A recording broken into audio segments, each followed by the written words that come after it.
just busted right inside him, and he can't extend on me anymore, and he seems a little overwhelmed by my girth and tonnage.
Alright, so I am revisiting my Vaal EQ AutoBomber.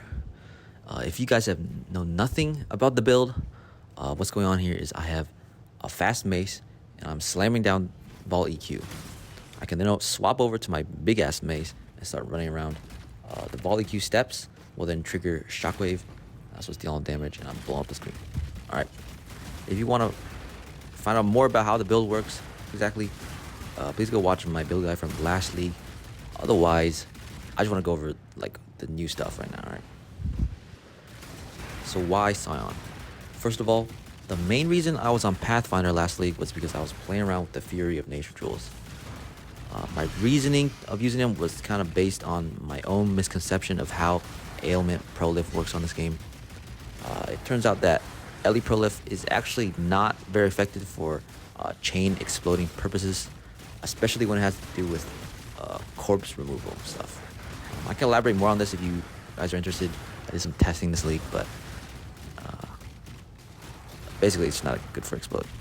The other reason for PF was to get your Soul Ripper flasks up, which you can still do on Scion, but even then I opted out of it. Okay, let's take a look at the Scion Ascendancy. Between Sabo, Slayer, and Zerker, we can get 60% AoE, Overleech, about, let's see, 20, 30, 45% more damage, as well as old school rage regen, which combined with a Warlord's Mark is actually not too bad. Even Pathfinder Raider are pretty solid, and I can also swap in Elementalist Jewels if I accidentally brick a zone with Ele Reflect, which is actually the only mod that this build can't do. Other than the Ascendancy, we have the Scion cluster in the middle here. You may have seen this set up for BV.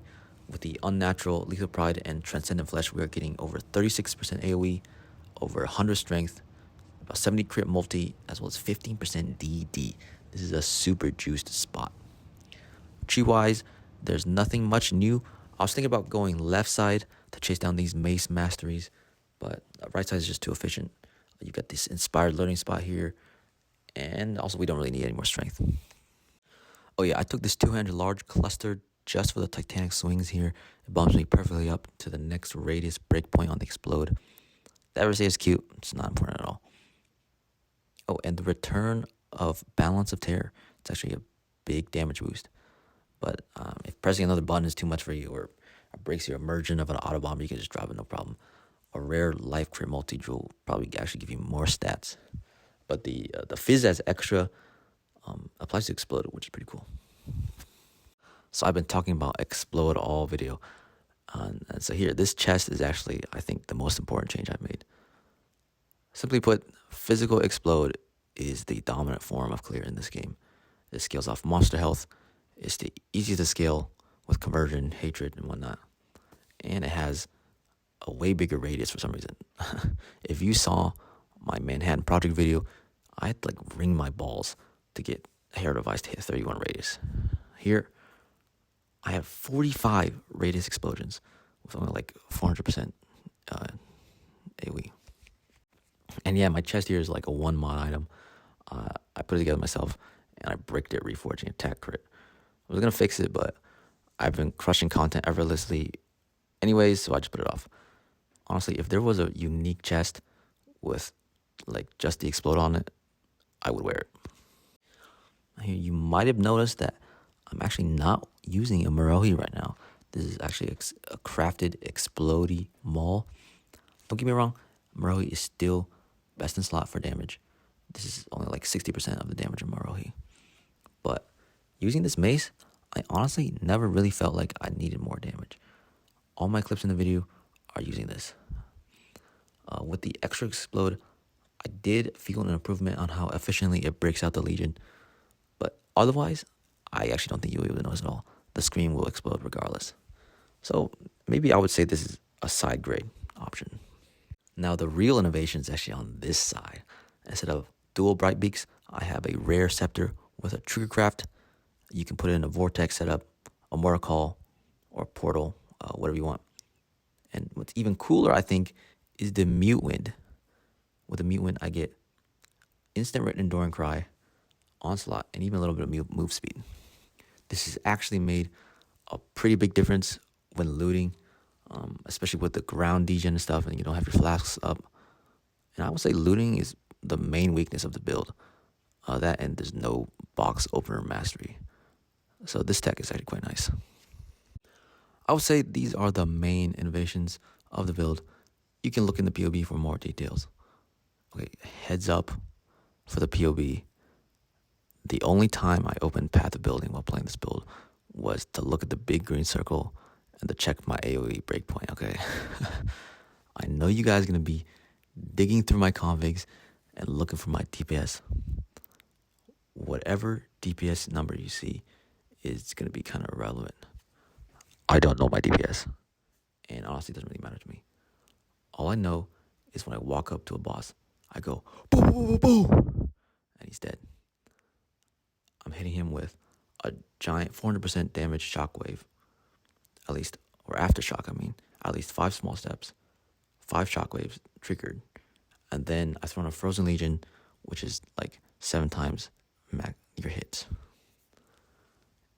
So in less than 2 seconds, I'm walking up to the boss and hitting him with about 15 times my average hit. This is all front-loaded damage. Basically the opposite of poison DPS bait. Now I also know you POB Andes are going to be weaseling around. You're going to find my max hit. And you're going to try to make fun of me for it.